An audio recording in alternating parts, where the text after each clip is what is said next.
Hi, friends. Welcome to the Pain-Free Birth Podcast. I'm your host, Karen Welton, a certified doula, childbirth educator, and mother of three. In this space, we'll hear positive, supernatural, and yes, even pain-free birth stories from women just like you. We'll explore the deeply spiritual side of childbirth and how God designed women's bodies brilliantly for birth. Let's get started. Welcome to the Pain-Free Podcast, everyone. And today I have the great honor of interviewing one of my favorite doctors in the world, Dr. Stuart Fischbein. He is a community-based practicing OBGYN and has over, I think, 30 years experience as an obstetrician practicing in hospital settings and at home, and has delivered many twins and breech babies at home, and is an advocate for women and birthing rights everywhere. So welcome to the Pain-Free Birth Podcast, Dr. Stu. Thanks, Karen. It's actually, I'm going on my 41st year. 41st year. Since I started my residency back in 1982. I was a whole decade off. Oh my goodness. I was trying to remember, is it 30 or 40 years? You certainly are an expert in this field, and it's an honor to have you. I feel like I'm uniquely positioned sometimes because of my journey through traditional medical training, coming out thinking that I was the sharpest tack in the box and think that I knew everything about birth, and to spend 5 or 10 years just practicing like most obstetricians do, and then gradually beginning to change over to a collaborative practice with midwives in the hospital, eventually to leaving the hospital to doing home birth for 12 years. So I'm one of those rare unicorns, they like to call me, for somebody that's experienced all those things firsthand. So I can legitimately comment on what goes on in the hospital. And even though I've been away from the hospital for 13 years now, I can tell you that nothing has changed. If anything, it's gotten worse. So, yeah, I know, it's true. And you're someone who, when the people come out to say, oh, well, you just don't understand, to all the home birth, midwives and doulas and women who want to birth at home, that's so dangerous, that's so unsafe. You don't know how dangerous birth is and all these emergencies that happen in a hospital. Well, you've been there. You've seen them. You've attended those births. You know how things happen in a hospital. And now here you are attending births at home, even breech and twin births, which most people would say, that's absolutely crazy. What would you say to, I'm trying to think of what question I want to ask here, because there's so many things. I know what you want to ask me, and ultimately it all depends on how you view birth. Yeah.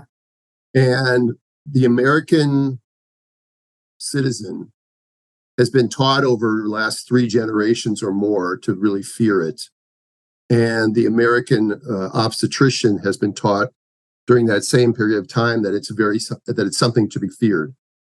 Yes. And if you come into it that way and you think it's a disaster waiting to happen, then you couldn't understand why nobody would want to deliver in the hospital. It's the poor analogy of saying, if you think you're going to choke when you eat certain food, well, you should eat it in the emergency room, because then you've got emergency help immediately available. And although that's a poor analogy, it's not that far-fetched to what people actually think, that the birth is something that's going to turn south at any moment. And they never think to the fact that, well, first, how do all the other mammals do it? And secondly, maybe things turn sour not because you're in the hospital, not because you're pregnant, but because you're in the hospital. And I can just say, after all the years that I've seen things happen, that the way birth is feared and managed in a hospital leads to a lot of the problems that go on. And so safety is in the eyes of the beholder, and safety is determined by what you know. Yeah. There are people that perform in X Games that do all kinds of crazy stuff. Do they consider it to be dangerous? No. But if somebody watching it on TV like me says that's ridiculously dangerous, right? But I've never done it. I don't know anything about it. And you're not trained or skilled in doing that. Or even worse, I've been trained to believe that it's dangerous. Not even that I have an independent thought. It's been that I've been indoctrinated to believe that it's dangerous. And therefore, it's kind of like you say the same thing over and over again, even if it isn't true, it eventually becomes, even if it's a lie, it becomes true, because it's just, so you get propagandized. And the medical model, we like to think of all of us as in my generation, as all Dr. Welby's and Dr. Kildare's, and the doctor has your best interest at heart, but that is not the way the system works anymore. It just doesn't. Yeah. The system does not care about the individual person or her individual desires. It just doesn't. And anybody who says that that's propaganda or that's hyperbole just doesn't understand it. I'm not talking about an individual person working in the system. The problem with that is that individual person has no ability to change the system. And if they try to do things outside of the system, they themselves will get pounded on. Right. So this is about the medical system that we have right now for obstetrics is not safer. And so for those people who think that it's that all women should deliver in the hospital and it's crazy to deliver at home, they just don't know anything. Yeah.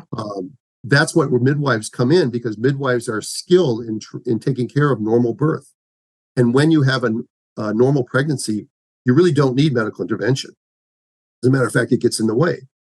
And when you have something that isn't normal, then a midwife who's trained in normal will recognize it right away. And they'll say, we need to go to the hospital.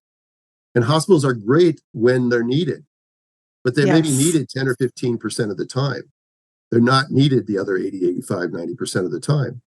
And that's well documented. The world literature contains lots of data on the safety of home birth. The problem is that it doesn't feed the coffers and the egos of people running the medicalized model. And so the classic form of cognitive dissonance is to ridicule people who think differently than you.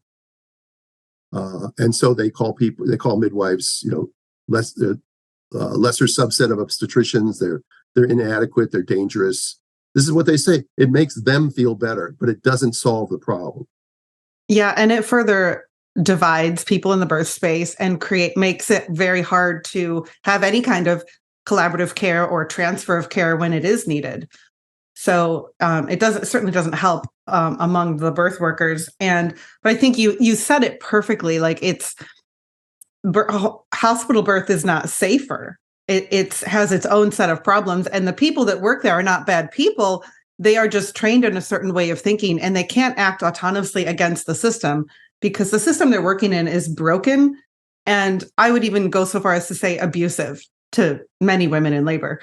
Just the sheer lack of humanity. And when you talk about like starving women in labor, not allowing them to eat and forcing them into tests and vaginal exams and hooking up to monitors when they don't even ask permission for a vaginal exam, for example, they're just going to do it. So we could go on about that all day. And I speak about that a lot on my account, but I think what many people face is this fear of the what if something goes wrong, and they're willing to fight against the abuses and what they know to be, a real issue, real problems in the medical system in order to be in a place where it is considered safe, right? We have emergency care need there if we need it.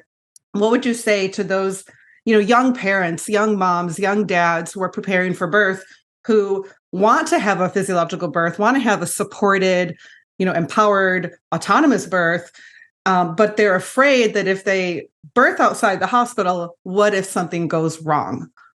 Okay, those two things are bipolar opposites. You can't have a physiologic birth in the hospital. You can have a vaginal delivery in the hospital, but it won't be physiologic. It's not.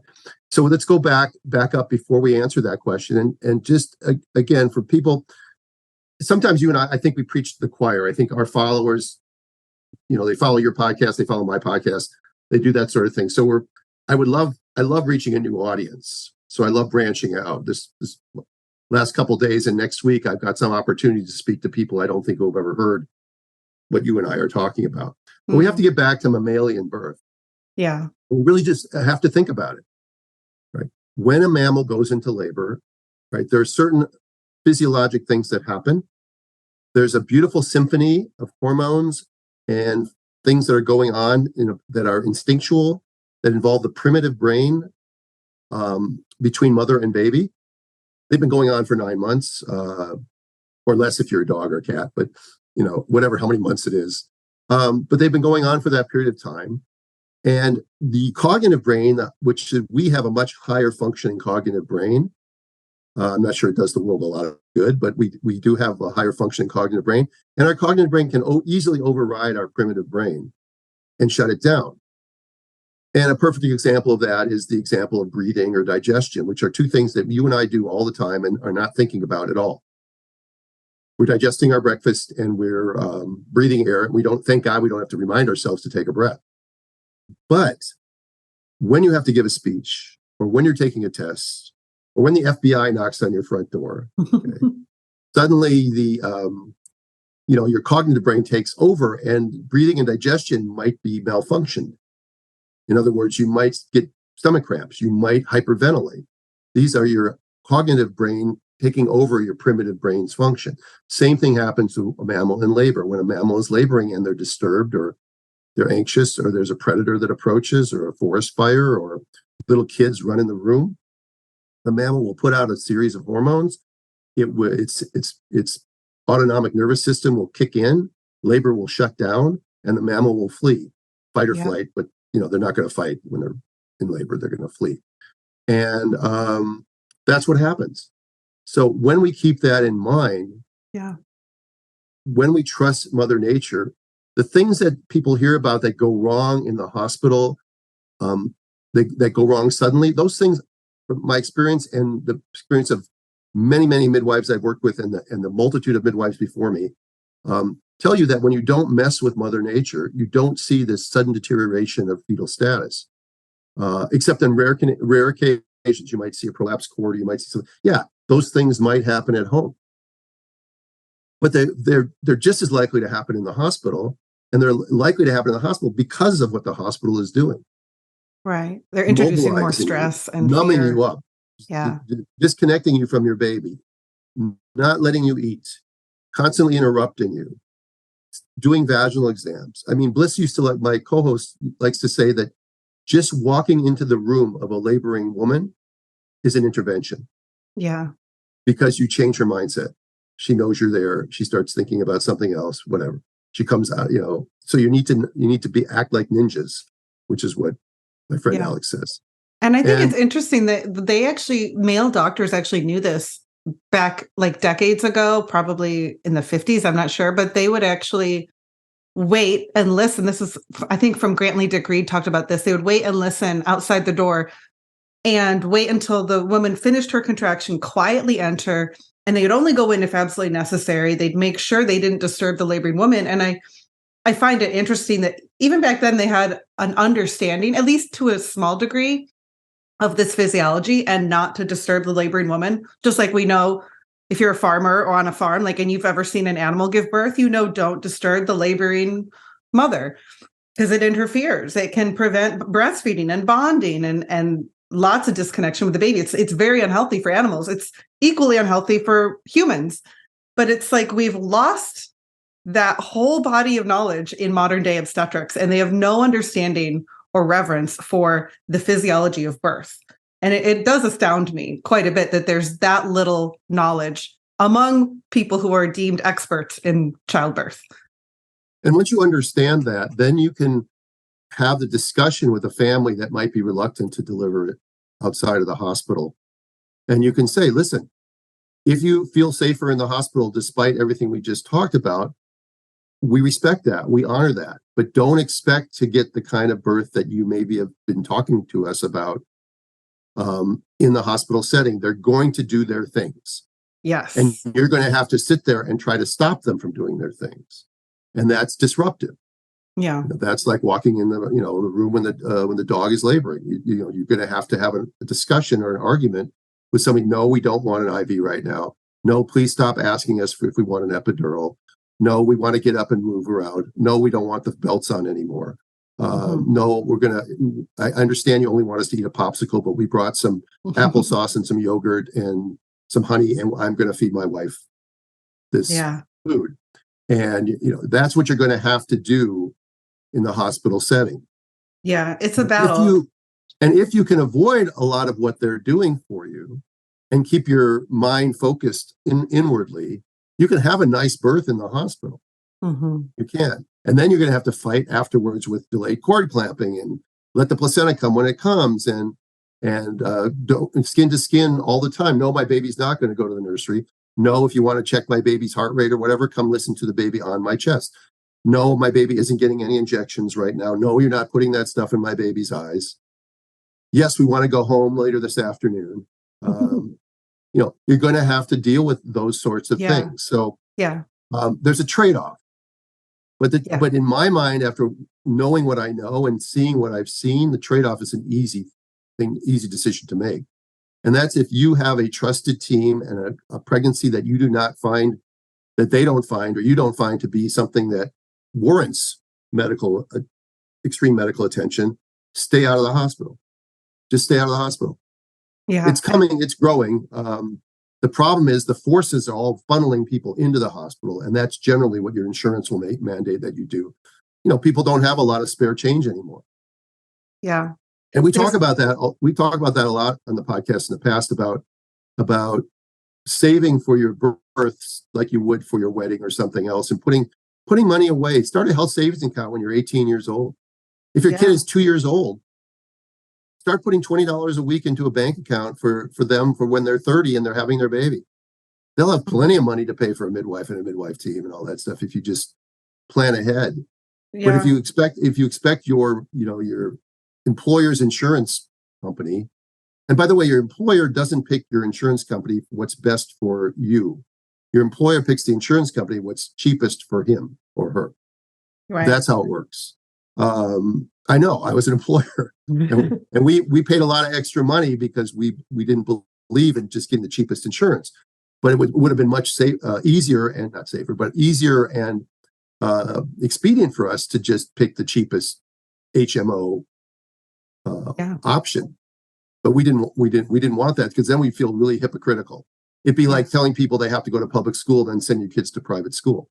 It's the same thing. So we tell our employees we love the private doctor model, but here's your HMO. Right. Well, you're absolutely right. Like birth and having the birth you truly desire, whether that's home birth or whatever team you want, is an investment, and it's a worthy investment, and it's absolutely one of the best things you could ever invest in, I believe, for your childbirth education. A good provider that you trust, that also trusts birth, that believes in you and your ability to birth, and that you really do your homework. And for those who can't birth at home, because there are a group of women and a population who it's generally not safe, or they have, like you said, financial restrictions, or for whatever reason, maybe it's not a good option. There certainly are things you can do to stack the odds in your favor to have a better birth in a hospital.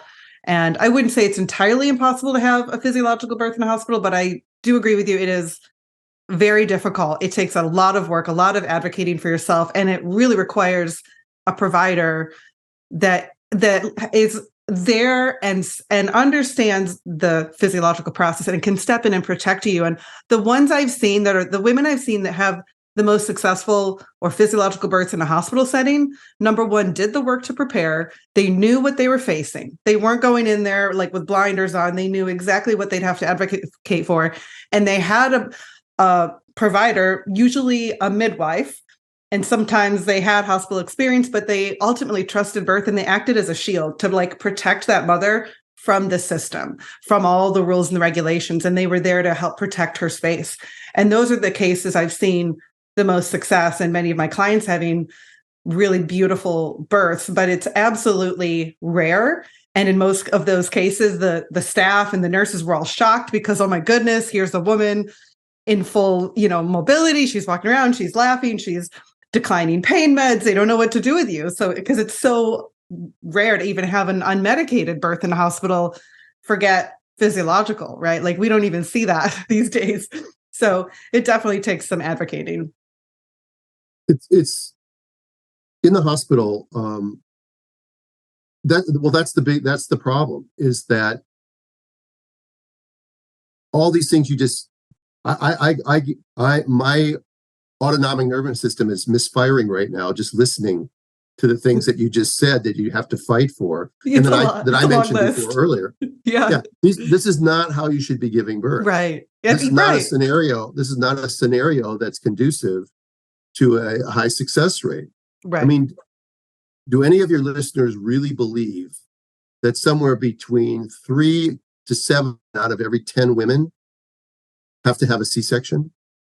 Because that's the number in the world, somewhere between 30% and 70%. Like countries like Brazil and Armenia and South Africa have 70% C-section rates. Yeah. Whereas, 40 and 50 years ago, the C-section rate was 5%. It's unheard of today. I and love the outcomes and the outcomes aren't better. The rate of cerebral palsy, it hasn't changed. The rate of neonatal death hasn't changed. If anything, it's possibly gotten slightly worse. Yeah. So we're intervening more with same or worse outcomes. Right. And when we don't get good outcomes, what do? Intervene more. Intervene some more. Yeah. Yeah. This is why the system is getting worse, not better. This is the administrative state. This is what we live in. This is what, you look at public schools. You look at kids reading at math, reading at grade level or doing math at grade level, and it's dropping every year. And what does the teachers union want? More money. Yeah. To do the same thing. Only to do worse. More of the same. Well, yeah, it's more of the same. Exactly. And the studies that they use reinforce more medical intervention, more management. And so even the studies they're looking at to inform them, they're picking ones like we discussed that are just, they're cherry picking and using only the information and the studies that show, oh, you should intervene more and you'll get a better. Administrative people, Karen, love algorithms. Mm-hmm. They love to, if A, then B, this is what they like to do. And it takes all the individualization out of it, but it also doesn't work. Yeah. Because it assumes that everyone is right on the mean. Yeah. And that's not how bell-shaped curves work. It's sort of idiotic to believe that that's the case. And so it's how they look at pretty much everything. You asked earlier, if something really isn't safe, maybe it should be done in the hospital. But who decides what really isn't safe? The model says, oh, go ahead. I said I would love to hear your opinions on some of these situations because women are told every day, oh, you have XYZ, you're high risk, you have to induce, you have to give birth in the hospital. Yeah. Let's pick Dr. Stu's brain. Here we go. The model is again, they fear birth. Doctors don't like uncertainty. So, they don't like nature's uncertainty. Yeah. So they will do things to control nature's uncertainty. And in the process of doing things, they will create their own chaos. But their chaos is fine because it's chaos they created and they know how to deal with it. Controlled chaos. And in that process, they decide what's, somewhere along in the past, somebody decided this is high risk. The term I hate because high risk doesn't mean anything. Right? Increased risk does not mean high risk. And what is risk? Yeah. I mean, it depends. You can't define, you need something subjective to define it. But when you just label someone high risk, that doesn't give you any information that's helpful. No, and it's not supposed to. It's designed to get you to disempower yourself and to be more malleable by the system. So let's talk about things that are traditionally considered high risk, that if you just stop for a second and take a deep breath and think about it, you'll say, well, that makes no sense at all. and one of the number one I think that people talk about, oh my God, you're 35 years old. I was making my list. AMA, advanced maternal age. Let's shoot that. That's like the number one thing that any doctor who wants to funnel you down a path of interventions will bring that up at your first visit. You'll be 8 weeks pregnant and already be telling you about how they're going to manage you in the last month or 2 months of pregnancy, and that you better be induced because you're old, your placenta will die, your placenta will give out, the baby will die, blah, blah, blah, blah, blah, blah, blah, blah, blah. That is so far from the truth that it doesn't even deserve acknowledgement. Airtime. Okay. And yet so many women are afraid of it. There are increasing chances of things happening as you get older. But as Sarah Wickham likes to say increased chance doesn't mean high chance or high risk. It just means it's increased. Twice a very small number is a very small number. The analogy that I use all the time is when I used to live in California, there are 40 million people in California. If something happened once last year, the incidence would be 1 in 40 million, which is essentially zero, right? Say it happened 10 times this year. So somebody could say, my God, there's been a 10-fold increase in this event happening. That's awful. And it sounds awful if you say that. It sounds risky. But the incidence is still 1 in 4 million, which is still zero.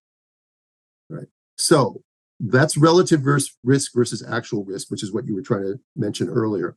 So with advanced maternal age, doesn't mean anything. Right? Why can't an advanced person who makes it to term with a 37-year-old woman who makes it to term have a labor that's unfettered? What's going to happen to her in labor because she's 37 years old? Right. I would be much more interested in her metabolic health, her nutrition, her diet, her exercise, what's going on the inside, because you could have a 40-year-old woman who has a much healthier pregnancy than a 28-year-old unhealthy woman. Of course you can, but that falls outside the algorithm. Right. They don't know what to do. Yeah. They get confused. So they see some increased risks of certain outcomes, fetal demise, stillbirth, fill in the blank, for women who are 35 or older. And it used to be 40 or older. And so even though it's a very small number, we're going to induce everyone over 35 or put restrictions on everyone over 35. And it's usually do more unnecessary testing on you over 35. We're going to test your baby. We're going to do this, that, and the other thing. Yeah, that makes no sense. And by the way, nobody can defend it. They could say, well, Williams Obstetrics says this, or the Green Journal says that. Yeah, so what? Think about it outside of the box. Get outside of your goddamn box and start to think about these people as individuals and individualize your. So when I first started doing home birthing, I was, I'd been backing midwives for 24 years, taking their transports from home. So that was my exposure to the midwifery model. But it did alter me over that period of time, from the doctor who came out originally thinking that I was this medicalized physician, but I knew everything because I was a Cedars-Sinai, the Brigham and Women's Hospital of the West resident graduate. I was the administrative chief resident. I was a hotshot resident, whatever you want to call it, coming out. And I was this guy wearing the full hazmat suit with you in lithotomy position, draping your legs with blue drapes and washing your vulva off with betadine and catching your baby, doing vaginal exams while you're in labor and catching your baby and immediately cutting the cord, not even delayed cord clamping, immediately cutting the cord, showing you this marvelous thing that you just created and then walking it across the room and setting it down in the warmer. This is what I did. I did it for probably a decade before I started to realize how stupid it was.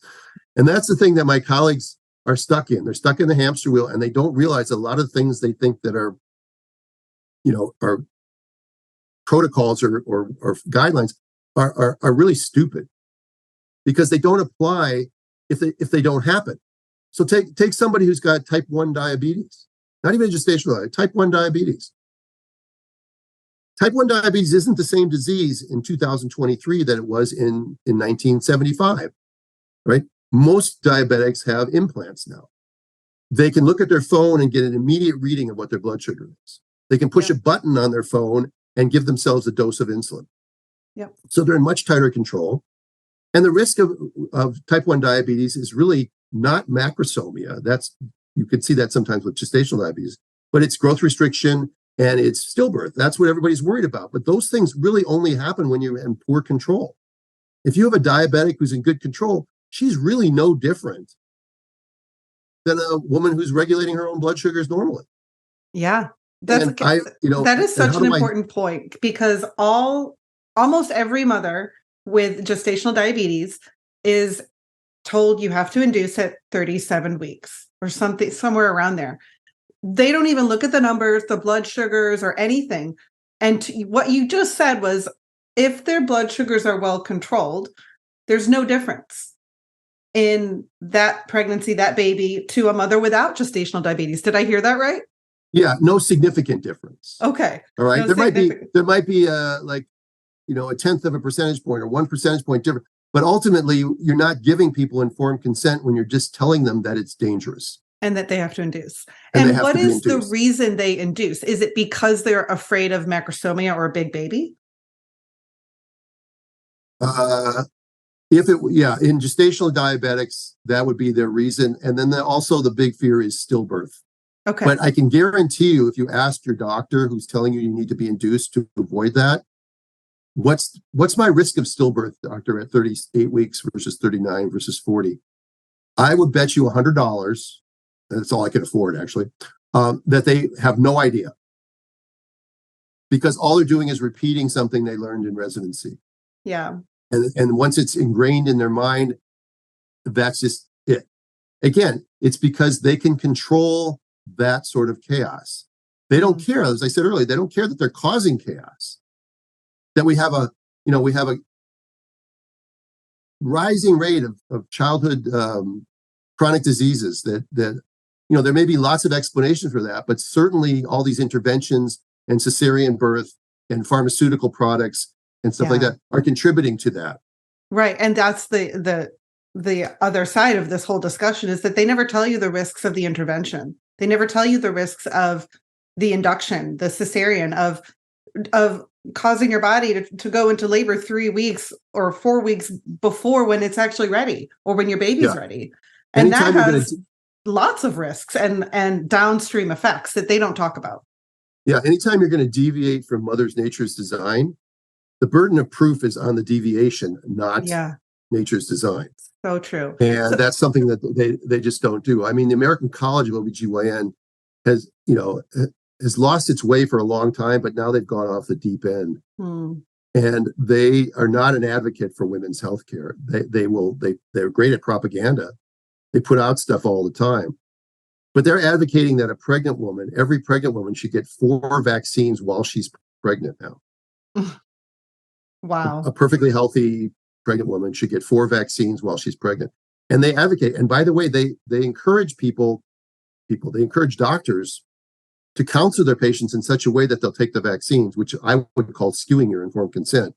And that if the patient decides not to take the vaccine that you just counseled them on, then it couldn't be because the patient has an independent mind. It has to be because you counseled them wrong. This is what ACOG says. And their counsel, I would call manipulation. Yeah, you know what? And again, it's propaganda, and they've lost all authority. The problem is the media and most people in America still consider them to be a spokesperson for pregnant women. And even worse than that is the American Medical Association, which doesn't even represent practicing physicians. It represents who? It represents the American Medical Association. And that's so we have these sideways, almost corrupt medical associations and colleges informing doctors who are trained by colleges who are also run by pharmaceutical companies in many cases, or influenced by them. And you have a whole system that is essentially them all watching out for each other's back, but not the mother, not the family, not the bond. At this point, with what we know, if you have an obstetrician that's encouraging you to get a DTaP shot or COVID shot, or now this RSV shot in pregnancy, that is a doctor I would run away from immediately, because that doctor doesn't know anything. The doctor hasn't done his research. And if they tell you that this is safe and effective, those are 2 words that need to be eliminated from the English language, because they don't mean what they think they mean. It's like that little guy in Princess Bride who kept saying inconceivable. And I think Andre the Giant or somebody, Manny Patinkin, is Inigo Montoya keeps saying, I don't think that word means what you think it means. Right. Because it doesn't mean they're not safe. They've never been tested for safety. Right. So, but getting back to your issue, Karen, about other high risk situations. Yep. So why can't we do a diabetic at home? And we have. And how comfortable would you be with a gestational diabetic woman going 40 weeks in labor, or 41 weeks even? Like, most doctors would balk at that idea. Yeah, but they couldn't tell you why. They'd say, well, the risk of stillbirth rises. Okay, great. It rises in non-diabetics too. So beyond 36 weeks, the risk of stillbirth rises in every pregnancy. That's not the issue. The issue is what's the actual rise? What's the actual, show me the data. Right. And what's Yeah. the downside of your intervention? What's the downside of you wanting to intervene upon me? What's the negative there? Yeah. And then let me weigh those two things. Yeah. So I started doing diabetics at home. Even before that, I started doing breeches at home and twins at home. Now I was lucky because I trained in an era where breech and twin delivery were just considered a variation of normal. And part of being a Cedars-Sinai resident, I spent 4 months in my second and third year of residency at LA County USC, which in the early 80s was the busiest hospital in the country, doing about 22,000 births a year, which is about 65 babies a day. So we were doing 65 babies a day. There was a team of us. The younger doctors did most of the deliveries. The older doctors just hung around in the lounge. That's sort of the residence and how we did it. There was no attendings on the floor. We ran the entire floor. And it was great training. It wasn't necessarily great medicine, but it was great training. So if breech is 3% of the population and we're doing 65 births a day, we're seeing 2 breeches a day. We're seeing 2 sets of twins a day, every day for 4 months, every other day, for 4 months. So that's 60 days. That's over 100 breeches, over 100 sets of twins. A lot of experience. So you're not going to get that kind of training anymore. But I was lucky and sort of made it my mission now, as I've slowed down and away from clinical practice, to go around the world and teach these skills because they are dying out, and they're so easy to do, and they're so beautiful. And yes, there can be a problem with a breech birth, but there can be a problem with a head down birth. And the British have taken a good look at this, and they have come up with rounded numbers that tell you that the chance of having a neonatal death with a vaginal breech birth at term, properly selected with a skilled practitioner, the chance of not having it happen is 99.8%. The chance of it not happening with a head down birth at term is 99.9%. And the chance of it not happening with a cesarean section for breech at term, not having a neonatal death, is 99.95%. So you increase if you do a C-section for all breeches, you increase your safety from 99.8 to 99.95. That's a 4-fold increase in safety. But if you told somebody that you have a 99.8% chance of not having a problem with your labor, how many people are going to choose a cesarean section when they know that cesarean section causes problems? The cesarean section causes problems for their baby, potentially with the microbiome and breastfeeding and skin to skin and the lack of hormonal things. And we're learning about babies having to navigate themselves through the pelvis is very important in their early development. And when they are denied that, there are developmental delays that occur as well. And then what's the problem with all that mom's future babies? Yeah. Say she wants a second pregnancy or a third pregnancy, and now she's got a scarred uterus and she has to deal with all the hysteria over VBAC. Yeah. And the risk goes up for cesarean risks with each subsequent cesarean. So even though you might get a very slight decrease in the chance of fetal demise with the first cesarean, your future cesareans go up and up and up. And so For mothers who want to have more kids, it's very important to have this conversation and to know the real numbers. And I love the fact that you gave women the real numbers. Like, here are the actual risks. We're not going to sugarcoat it. We're not going to, sway your opinion. You get to decide what's a risk worth taking for you. And I think if many women were presented with those options, they would see, like, this is a risk I'm willing to take, or maybe not. Maybe this is their only kid. They're only having. If I want to get you to have a C-section for your breech or for your VBAC, and not try a VBAC, I could skew my statistics and make you fearful of it. It'd be really easy to do. This is what my colleagues are doing. And so much of this is fear, and how we talk about birth, how we view birth, how we present birth and these risks to women and to families. And I find that, like, really a lot of this is fear that gets in our heads. If we're talking advanced maternal age, gestational diabetes, delivering a breech or twin vaginally, women are bombarded with this high risk, danger, fear, like emergency lights going off. And it's really hard to decipher through all that noise and not let it get to your head. But so much of it is like not allowing it to get in your head, in your heart, and actually making an educated decision and choosing to walk forward and have confidence in your body that it knows what to do, and having those skilled providers there to support you. So let's talk about twins, because that's a similar situation. you even deliver twins at home, which is unheard of.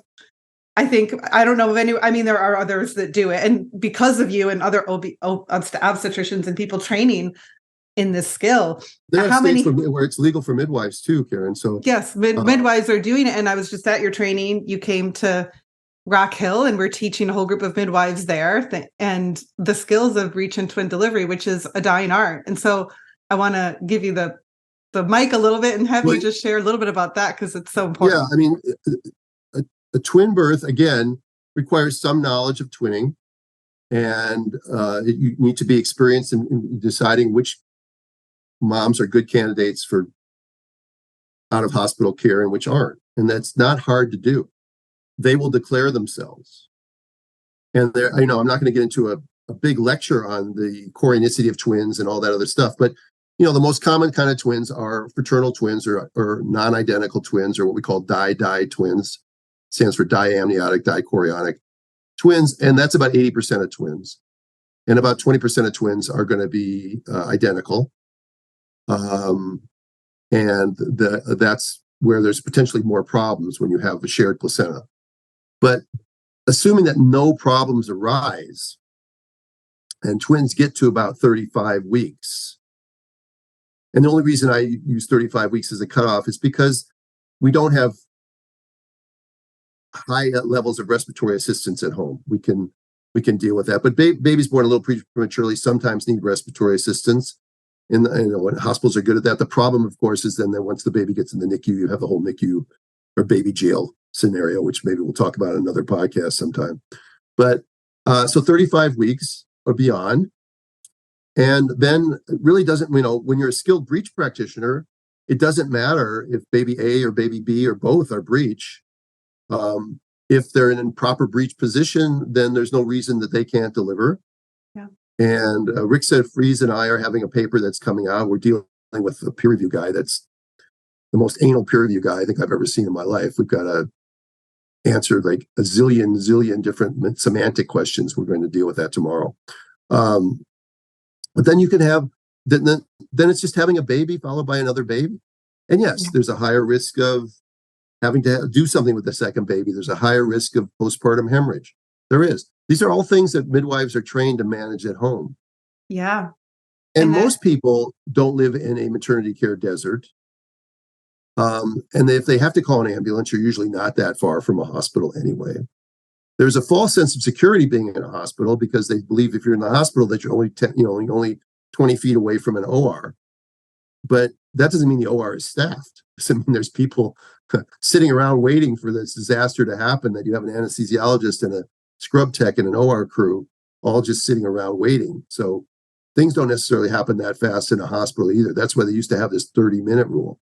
And they may not be paying attention to you at that point when you're hemorrhaging or, checking up. That's definitely error. True. Yeah, that's definitely true. Right. Yeah. So again, bad things happen in the hospital, and you should ask yourself, well, why? If the hospital is so safe, it's the Moneyball theory. I don't know if you ever watched the movie Moneyball, but there's a line in there where I think Brad Pitt says, the scout was telling him this guy's a really good hitter, and Brad Pitt says, well, if he's such a good hitter, how come he doesn't hit good? So it's if the hospital is so safe, how come the hospital is so unsafe? Yeah. And then you have to start to really analyze it, and it makes people really uncomfortable. Yeah. To look at something that they've been supporting all their lives. It's this cognitive dissonance of saying, it really isn't that safe here. Maybe you're better off being at home, and only coming in if your midwife believes it's really necessary to come in. Yeah. I love what you said about the twins, that what if it really is just that simple as you have one baby and then another one comes out. But we've been trained to think that there's like this something so special or different or unique about twin birth, and that it's so much more dangerous and all these complications could happen. I find that most of those fears are really relegated to the breech. What if the second baby is breech fear? And like you said, there's other risks, other slightly higher risks involved, but most of it's all this fear about breech. But if a provider is trained in breech delivery, it's a non-issue. Like we just deliver the baby. If it's butt down, okay, the baby still comes out. If there's a foot hanging down, okay, grab the other one. Like what's the big deal?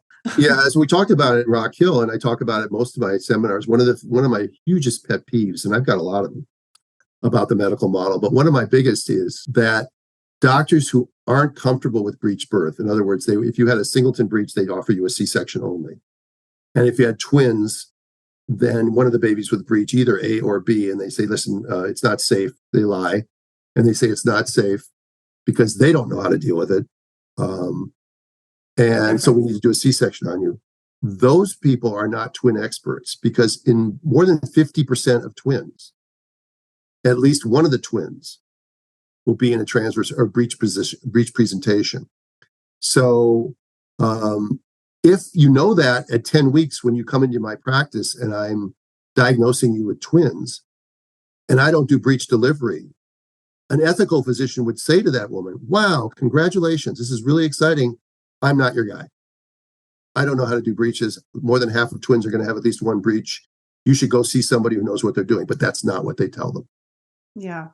They start to groom them.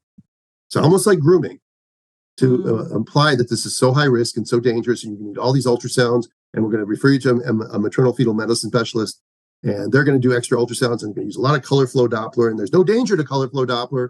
There's no danger to all these ultrasounds. We've tested it. No, we haven't. But they're going to tell you all these things, and then you're going to have to be, you got monodied twins. We're going to have to consider inducing you at 35 or 36 weeks to avoid the rate of stillbirth.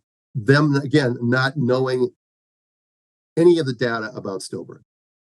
And we did a whole workshop on breech and twins, which is in my e-course. So if you're listening to this and you are concerned about a breech or you have twins, I encourage you to check out, it's in the Pain-Free Birth e-course as a special bonus for breech and twins, because this has been something on my heart the more I've seen the home births and the breech and the twin home births and how beautiful they can be and how much they are sabotaged in a hospital and how highly medicalized and how much they have interventions that are frankly unnecessary, which is what I'm hearing you say, is that all of these things are unnecessary. And so it really was on my heart to give women the information. And so you were so gracious to come on and share. We talked for over an hour about specifically breech and twins, what the risks are, what the numbers and the studies actually say, what you've seen in your practice as an expert delivering breech and twins at home, and giving women all the information they need to make the best medical decisions for those mamas. So I encourage you to check that out. Dr. Stu is just a wealth of information when it comes to this topic and truly a pioneer in this field. I want to ask you about another situation. Can I say one more thing about that? One of the things that your listeners should pay attention to also is not just where it's being done, but what's the success rate? Yeah. If you look at papers around the world, you'll see success rate of hospital breech or hospital twin deliveries are 50 to 60%. And you'll see that the success rate in first-time moms, without any complication at all, the success rate's going to be about 75%. It'll be about a 20 to 25% C-section rate. You take those same three categories, breeches, twins, and properly selected head-down babies at home, and you're going to have over a 90% success rate. And that matters too. It's not always just ask it's your not just provider the what their danger rate, success it's also rates the are. success rate, because a non-successful, again, that's a bad term, but a non-successful success with a vaginal delivery. I don't mean successful pregnancy, but if you end up with a cesarean section, as you will 25 to 40% of the time in those scenarios, and you want another baby, as you said earlier, that's going to put all those other babies at more risk than they would have had you been able to have a successful vaginal twin or breech birth. So yeah, and that's the rate of a normal singleton delivery. You have a 30% cesarean. Well, in the midwife model, a singleton success rate is between 93 to 98%, depending on which midwifery practice you're in. That same low risk cohort of women, not talking about preemies, preeclamptics, anomalous fetuses, anything like that, they're going to have at least a 25% C-section rate in any hospital. Yeah. And the only difference is the model by which they're cared for. That dangerous, terrible midwifery home birth model that has a success rate of 95%, right? Yeah, I say all the time, your number one risk is your choice of provider. Because they let mammals labor how they're supposed to labor. And there's Yeah. no time pushing. Nobody's looking at their watch. Well, Yeah. not in front of the patient anyway, but we don't have, Yeah. oh, you've been ruptured for 18 hours now. It's a danger zone. As if Yeah. bacteria suddenly know. We don't do vaginal exams in the home. Yeah, that's another great question is the having your water break, PROM, right? Like they say it, 24 hours, you have to have your baby within 24 hours, as if the clock ticks midnight and you switch into having an infection. It's just preposterous. And yet they're doing vaginal exams that whole time on you. The data doesn't support that. And that's the problem, is they're doing vaginal exams. Yeah, introducing bacteria, which is going to cause the infection they're trying to prevent. Right. And then they give you antibiotics because they don't believe there's any downside to antibiotics either. Yeah. So these are all the risks of hospital deliveries and birthing in an environment that is prone to this type of care and this type of medical management. These are the real risks we need to be looking at here.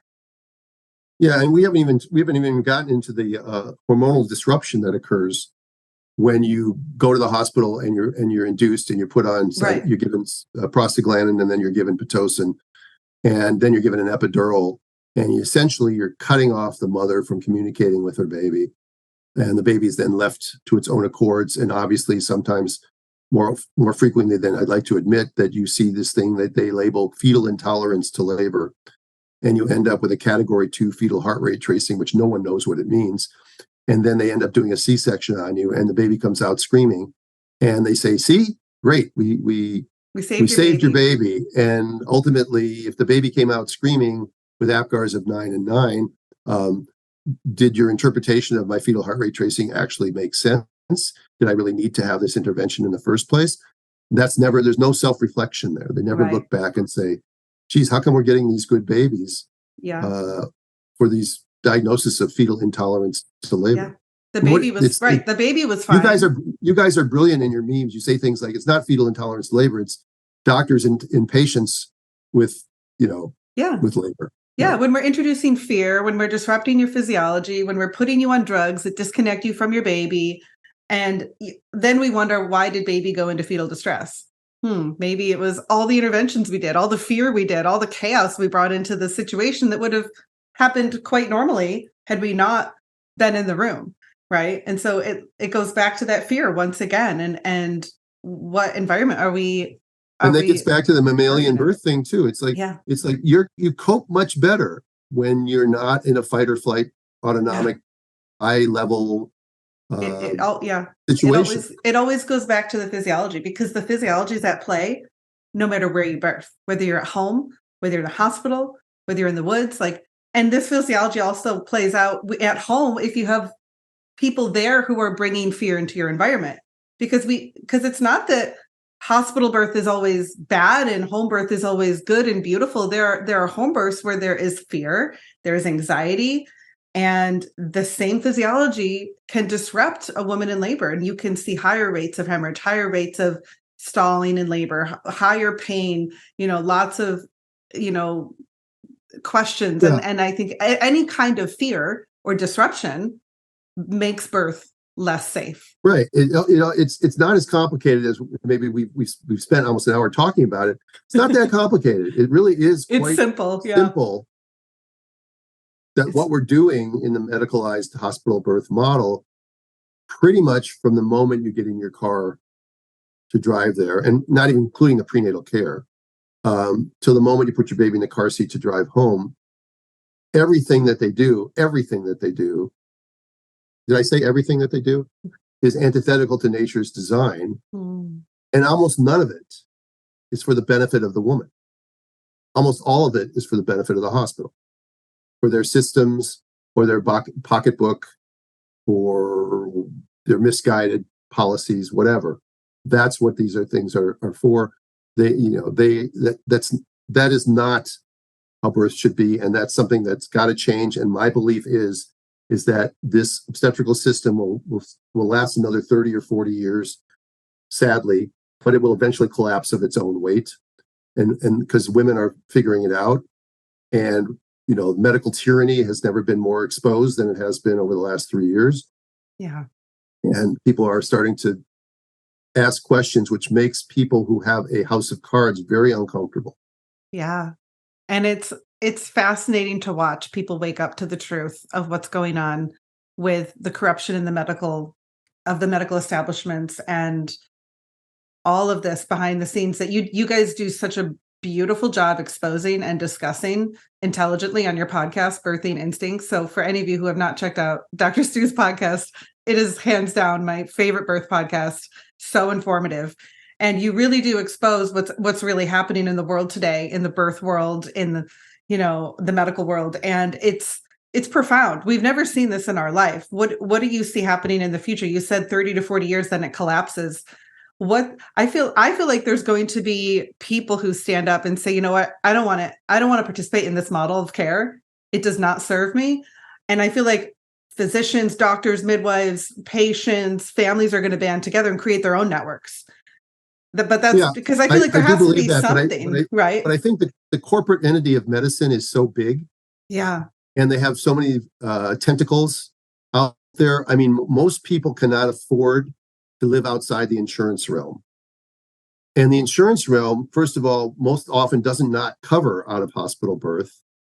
And even if they did, they wouldn't cover it to the extent that a midwife needs to make a living, because a midwife is limited because of the model of her care and the attention she gives her clients to not taking that many clients a month. Doctors, because they work on shifts and rotations and in large groups, they can see 40 patients a day. They can do 100, their group can do 100 births a month. And and the doctor will come in the room, doesn't even know who you are. That's not care. Whereas a midwife, she knows you, she knows your husband, she knows your kids, she knows that your grandmother is ill, she knows all this stuff. And so it all comes into play because of the model of the care that they're giving. Yeah. So I just think it will eventually collapse of its own weight, but they have all the cards on their side. And they'll put up a stink because it's hard for people to look back on their career and say, you know what, I was really doing it wrong.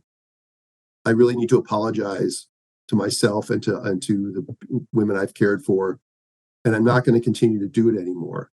But if your paycheck is dependent upon it, if your ego is dependent upon it, there's a real difficult thing with self-reflection. There's a cognitive dissonance that sets in because no one wants to admit that they've been doing something wrong to people for a long period of time. Right. And so they'll fight to the end and defend their position, much to the detriment, more to the continuing detriment of the women that they're supposed to be caring for. Like the doctor I told you who won't send the twins to a doctor who's comfortable with breech. They'll just justify it in their own mind. Yeah. Well, I'm an obstetrician. That makes me an expert in everything obstetrics. No, it doesn't. Yeah. No, it doesn't. Yeah. And so women really have to learn to fight for themselves. They have to have this knowledge and understand how to navigate this, because it's a bit of a dangerous world out there in modern obstetrics. Well, modern medicine in and of itself. I mean, you're talking about pushing vaccines. You're talking about pushing statins. You're talking about pushing SSRIs. You're talking about finding out that over-the-counter Sudafed has not had, for the last 20 years since they changed it to pseudoephedrine, think from ephedrine or whatever it was before, doesn't even work. And they knew it. And they're telling you it's the greatest thing ever.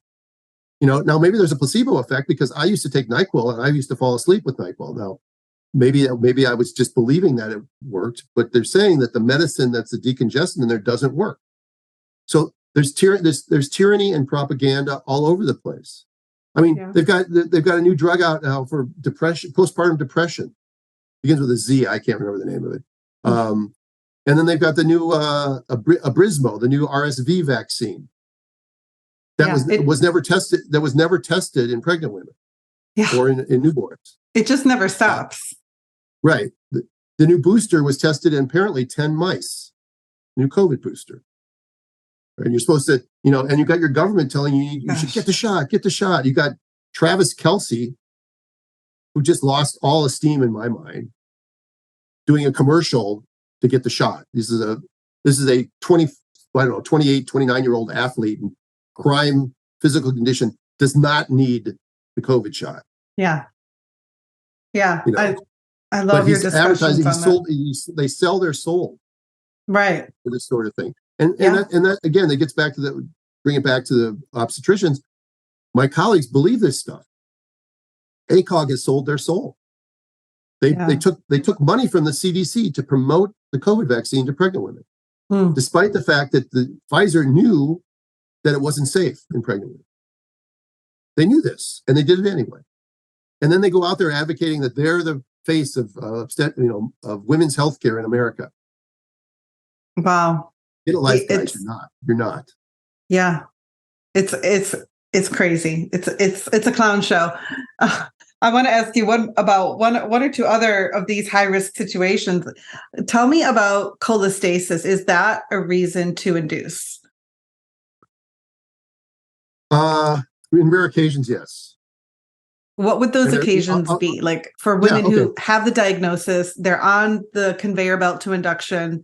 What should they be asking their doctor? Well, first of all, let's just talk about it. If you are at near term and you have cholestasis where the bile acid level, all right, is anything above 10 is considered positive. So anywhere from 10 to say 70 or 80 or 90, you're not going to be at risk for stillbirth. The threshold for stillbirth is 100. And there's some good papers out on that. But you might be miserable. You might be itching so badly that you might take the idea that the benefit for you of induction outweighs the risk or the misery of waiting. So you might choose to be induced for symptom-wise for that reason. But cholestasis in and of itself, and there is medicine you can use to try to decrease the itching, and sometimes it works and sometimes it doesn't. But there's midwives have this thing called they talk about liver support, which is a herbal homeopathic remedies and stuff. And again, I'm not an expert in that. I always defer to my cauldron loving midwives, and because I believe that stuff works too. Well, yeah, you're treating the root and not the symptom. And if the root is you're not digesting bile, let's support the liver. That makes sense to me. Right. So in other words, you have those rare cases where somebody is miserable, or you have rare cases where the bile salts are getting over 100. Those would be reasons to potentially. So only if the bile salts get over 100 would you induce? Yeah, you look at all the other factors involved. But if you're saying that's the only reason to induce, and you get a bile acid level of 47, and you're 37 weeks, should you induce that woman? No. Thank you for sharing that, because I get women ask me this all the time, and I'm like, I'm going to ask Dr. Stu. Well, the only reason to induce is to prevent stillbirth. That's the fear. Yes. Or the other, as my other example is a woman who's completely miserable. Right. And that's her choice to do it. And absolutely. And then she can weigh the two risks. But she doesn't have to, do it. Yeah. So good I love that information. And it's black and it really is. It's sort of, in some ways, when it's just cholestasis, it's not a nuanced answer. No, the risks in my mind, again, this is me, and I'm being a little dogmatic here, but the risks in my mind of induction are worse than the risks of continuing the pregnancy and waiting for labor to occur normally, trying to do some liver support. Yeah. Keep well hydrated, doing all the things that you can do, and following it. If it's continuing to creep up and up and up and up, then it's sort of a race between, are you going to go into labor before it gets to a point where it's making you nervous? But you shouldn't just be nervous because your doctor says you have a diagnosis of cholestasis. And that's what makes doctors nervous. Because if I said to most obstetricians, and again, I'm picking on them because they deserve to be picked on. But if I said to most obstetricians, this woman's 37 and a half weeks and she's got cholestasis, should you induce her? They would say yes. They wouldn't even ask what her bile salt level was. They would just say that, yeah, I'm telling you she has elevated bile acids. And they would say yes. They wouldn't even really care what the number is. How do I know this? I know this because I know. I fully agree with you. That's exactly what they say. That's what I've heard women tell me. What about preeclampsia? When would you induce for preeclampsia? Well, preeclampsia is a potential problem, and that's one of those things. You asked me what are the what's risky to do at home, what isn't risky, and we talked about diabetes and advanced maternal age or hypertension. Hypertension is not a contraindication of home birth, but things like placenta previa, obviously, contraindication of home birth.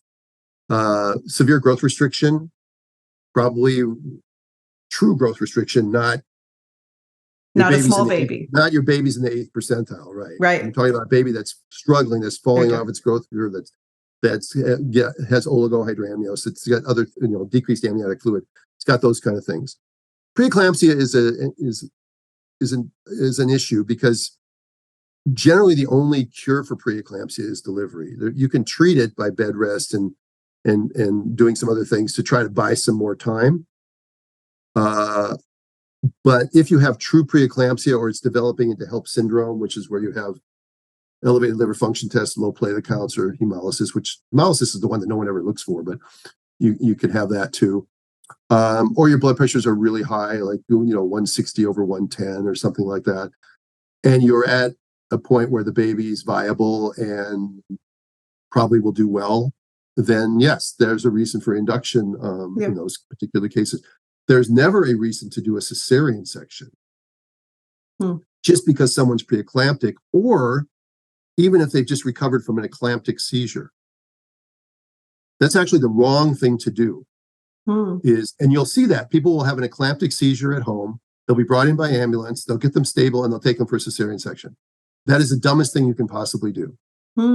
Interesting. Okay. I guess I shouldn't say it in almost all circumstances. Again, we don't use always or never on the Birthing Instincts podcast, so we won't do it on yours either. But the reason being is because if they have an eclamptic seizure, they may very well have low platelet count. They may very well have be unstable in other ways. The last thing you want to do is major surgery on somebody who's unstable. Yeah. And I have found through experience and all through just some, I don't remember where I read it, but that women who are eclamptic or even preeclamptic, when you induce them, somehow the body knows, and the labors tend to go quicker than average. Yeah. It's like, I think in some cases where there is actually something wrong with baby, with placenta, the body like picks up on it and it goes right into labor and births that baby, or the mother's intuition kicks in and they go, something's not right. And it's like the body knows we got to get this baby out. Like at some point it does kick in. And I think that's really interesting what you're sharing about this, because women find themselves in situations where, well, now we have a hard time trusting and believing what the doctors are telling me is truly dangerous or risky, because everything is dangerous and high risk now. So how do we know when it's actually a dangerous situation? And that's why I'm asking you these questions, because I want to give women the information they need to go, oh, these are situations where it truly could be dangerous, where induction is a good idea, or I may need to like go to the hospital to transfer, to get medical assistance, because we don't want to demonize all medical care. Like you said, there's a time and a place for it, and they're really good at handling certain situations. And so we don't want to make it sound like nothing could ever happen or go wrong in pregnancy, but let's talk about those situations where medical intervention is necessary or helpful. And I think this is a great conversation to have. And Karen, what women deserve is to be individualized. Yeah. And again, I'm going to reemphasize the fact that the medical model is on an algorithm. And if you have this, then this. It's right. Classic. It's classic. It's deductive logic where you move from one to the other. But that's not how people are. Right. And so what I'm saying here applies to most people, but not all people. Excuse me, women. Sorry about that. That slipped out incorrectly. I love that you use women too. I was thinking in general medical terms. But when we're coming to preeclampsia, we're only talking about women. So on my podcast, we're talking about women. I don't care about whose podcast I'm on. I'm not calling for that. But anyway, I'm just saying that you need to individualize your care, and then you have to take into account not only the medical stuff, but you have to take into account the social and emotional history of the individual mom. The midwifery model allows for that. The medical model rarely allows for that. Yeah. So again, people want to know what's safe. Well, it's where you feel safest. Yeah. And I would say that if you don't trust your doctor, because we know that we're getting a lot of skewed, fear-based information, then get concurrent care during your pregnancy. Even if you want to deliver in a hospital with an OB, get concurrent care with a midwife. Yeah. Have home visits, every month or so with your midwife, so that she can then review the things that the doctor's saying, and also do things to help prevent you from having problems that the doctor says are likely to happen because you're over 35. Yeah, I think most women who traditionally have birthed in hospitals or had obstetric care with an OB are usually shocked, pleasantly surprised when they transfer and have care with a midwife, because the care is such a higher level of care and they feel like a real person. They feel like the midwife gets to know them, their family, their kids. They feel seen for the first time, not just like a number. It's such a profound difference. And the midwifery model of care is, I love midwives, and like, make sure you find a midwife. Like Dr. Stu said, even if you have a condition that requires an obstetric, involvement, do concurrent care. Find someone you truly believe in, like that believes in you and that you trust, because you deserve that. Because, like you said, like healthcare and prenatal care is not one size fits all. Everybody is unique. Every pregnancy is unique. Every baby and birth is unique, and you deserve individualized care. I love that point that you made. And we interviewed the Down to Birth podcast people. Again, it's like podcast people interviewing podcast people, but there's important data that can come out with that. And we did an interview with them on red flags. Yeah. And one of the most important ones, the one that stuck with me the most out of that whole podcast, was, how do you feel when you leave your doctor's office? Yep. Do you feel better than you felt when you walked in, or do you feel worse? Yeah. Because I can tell you that when you leave your midwife's office, you almost always are going to feel better. Yeah. You feel like you've been talking to a friend for an hour, that that sort of thing. When you leave the doctor's office, it's often very dissatisfying. I can give you an example. I have had 4 surgeries on my eye this year. And I trust my doctors to be really good surgeons, but they're not really good office doctors. They're in and out of the room in 3 minutes. I don't feel like I get all my questions answered and some of my anxieties answered. I feel that I'm dismissed easily they say things like, well, we'll just have to wait and see how that looks next time. Or, that's an unusual finding. We'll have to, we'll know more next week or whatever. That's not very reassuring to me. They don't have any time to really talk about it. I think they're now remembering me because I've had 3 surgeries with the same group. But many times they walk in and they would go, they looking at the chart and they go, Fischbein? This is Dr. Fischbein, Stuart Fischbein. No, they wouldn't know my name. And you leave the office feeling, okay, well, there's that, but I wasn't really feeling good about that. Yeah. So it's not just the prenatal care offices. It's doctors' offices in general. They're on a assembly line. Yeah. And they have to see so many people because reimbursement is poor. Yeah. I'm not crying for my eye doctors, though. I think they make pretty good living.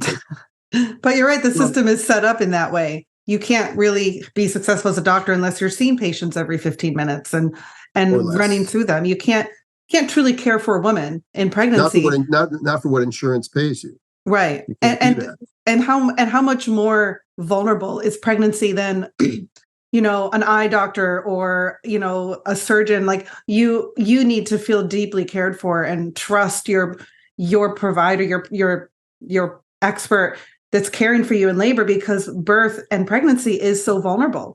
It's not just a medical condition you're going to seek medical care for. You're coming to like bare your soul and your body and everything, and you want to know that this midwife, that this this provider really has your best interest at mind and knows you and knows what you need, not just on a medical level, but on a physiological level. And that takes skills.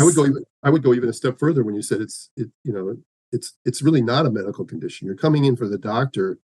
It's different. I'm coming in with an eye problem. That's a medical condition. Right. You're coming in pregnant. That's not a medical condition. That's my point. Right. It's not a medical condition. Okay. Right. It's not. So it's more so. So that's why I'm saying you need a midwife, because midwives provide spiritual care, physiological, emotional support, which is what most women deserve. in their prenatal care, but you're not going to get that with an OB.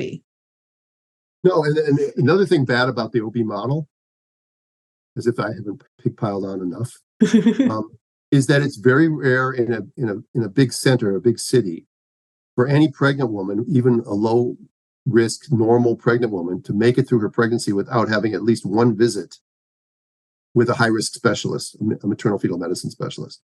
Wow. When I was training and stuff, I trained to do ultrasound. I trained to take care of diabetic women, hypothyroid women, preeclamptic women, women with growth restriction. That's what I was trained to do. That's what residency is supposed to train you as an OB, to come out to take care of all things obstetric. But what's happened now is that obstetricians are now trained by maternal fetal medicine specialists. And I don't know whether it's purposeful or just subconscious, but because maternal fetal medicine specialists see everyone as high risk, because that's what they do, I think what they do is they plant seeds of insecurity in the OBs, so that when they come out, they need to use the maternal fetal medicine specialist. And I've asked at many of my seminars, did you know any of the women that came into your care before they transferred into you that were seeing an OB that had not yet seen a maternal fetal medicine specialist? And very few. Very few. Wow. Maternal fetal medicine specialists should be seeing very few women, yet they're seeing the lion's share of the women in consultation. And they have a knack for finding things that don't mean anything and planting seeds of doubt and making you come back for more testing because there's more money in more testing. You don't get paid to do nothing. Yeah. And that's a problem with the entire medical system, is that it's backwards. I've always joked that, we have a global fee for obstetrics, and for Blue Cross, maybe they pay $2,000. I don't know, $2,100. Medicaid pays probably $1,000, $800 for 9 months worth of care. Wow. Right. So how much care can you give for that? Not much. But what's funny about it is, because if the way that they make money is by adding on things, by doing extra testing, doing extra labs, doing extra ultrasounds, doing culture, anything that you can do to increase the revenue. And I understand it from a financial point of view and from your obligation to keep your business afloat, but it's not ethically correct. And so I jokingly say sometimes, what would happen if they had global fees for divorce lawyers? And every divorce was $15,000 for divorce. Do you know how fast divorces would be over? Very fast. 2 weeks it would be over. Right. But when it's fee for service, there's no incentive for the divorce to ever end, because that ends the payroll for the lawyers. Yeah. So, there's an absolute, even if it's just the appearance of a conflict of interest. And in our medical model, we have the appearance of conflict of interest, which is an actual conflict of interest, as it is in the divorce attorney world as well. Yeah. But so when you have that conflict of interest and you have your fiduciary duty pulled in different directions, you're not going to get good care. Midwives don't have that.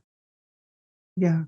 They have to respond to their nursing board or their medical board and stuff like that. They have to follow the law. But other than that, they don't have a boss telling them they only have 20 minutes for this visit and that they can't prescribe this or they can't recommend that, or we don't offer VBAC, or we're not letting anyone go past 40 weeks and 6 days or whatever. They don't have that. They have the stupid laws in their state, but they don't have somebody looking over their shoulder all day long, so they can have your best interest at heart. Yeah. That's why I'm saying at the very beginning that I see the system eventually collapsing under its own weight, because people won't tolerate it anymore. Yeah, women are demanding more. You're absolutely right. And the more we educate them, the more they find the information that they need and have that knowledge in their in their power, and learn to take back their power from outsourcing it to everyone around you and believing those seeds of doubt, just like you were talking about. The more we can recognize those seeds of doubt and go, wait a second, why does that have to apply to me? Why do I have to do what you're saying, or X, Y, Z? Maybe I can make my own decision and think for myself. And women are taking back their power, and families are making different decisions. And, hopefully we hope it makes a mark and we start to see changes happening. But until they do on a large scale, women have to stand up for themselves and arm themselves with this information. And so thank you for being a pioneer of empowering women, of teaching breech and twin, vaginal delivery, of supporting midwives supporting women's autonomy and birthrights and all the work that you do. It is truly inspiring, and it is truly making a difference. It may not be making a difference in the system and the giant medical establishments, but you are certainly making a difference in women's lives and in families' lives, and everyone who tunes into your podcast, everyone where your message spreads, your expertise and your knowledge is giving so many families confidence and hope that birth can be different and that they can say no, they can get a second opinion, they can trust their intuition, they can trust their body to birth like it's been doing for thousands of years. And so on behalf of all my listeners, I just want to say thank you for continuing to share your knowledge so generously and for coming on this show as well. Thank you. Well, thanks, Karen. And I just want to say that I appreciate those kind words. I mean, I'm standing on the shoulders of a lot of people that came before me. You know, the Marsden Wagners of the world, the Michelle O'Donnells of the world, and all of the great midwives and all of the midwives that and all their wisdom. And the fact that I want to thank my parents, rest their souls, for giving me the ability to change midstream, to be open to new ideas and not be narrow-minded. And because I wasn't exposed to anything different than anybody else wasn't exposed early in my career, I just started to listen. And I had listen to the women. And the midwives. And the midwives, who are also women. Right. No, right. But I'm just saying that information is out there. But people are just so closed off to it. And I'm so grateful to those people that came before me that gave me the opportunity. And I it's so important how we give birth. You know, there's a lot of important issues in the world right now. And that one seems to be low down on the list of things, but it actually should be near the top. It should be very close to the top. Because how we start out in life and how we treat our mothers matters so much. And I think people will begin to see that and wake up. And if we can start to increase the number of people who challenge the medical system, not just in obstetrics, and the number of women who choose to birth out of the hospital, if that it begins to grow, at some point, when you reach about 3 or 4% of births being in the home, then the medical model will have to then grant us a seat at the table, and they will begin to have to self-reflect. But until, as long as we're 1%, 2% of the birthing world, they can just shut us down. So I'm going to keep going and promoting this option because I think it's the wisest option in so many ways. Yeah. And if it keeps going, everything in the world keeps going the way it is, I think it won't be too long before we start seeing those numbers. and I'll keep sharing as well too, and giving women the power to choose where they feel the most safe. And that is, as you said, an individual choice and an individual thing. So thank you, Dr. Stu. I appreciate you coming on and sharing. Thanks, Karen. Thank you for listening to this episode of the Pain-Free Birth Podcast. If you were encouraged, it would mean so much if you left us a 5-star review and shared this with your community. I'd love to connect with you on Instagram at Pain-Free Birth. And to learn more about the Pain-Free Birth e-course, free resources, private coaching, and upcoming events, find out more at painfreebirth.com. See you next week.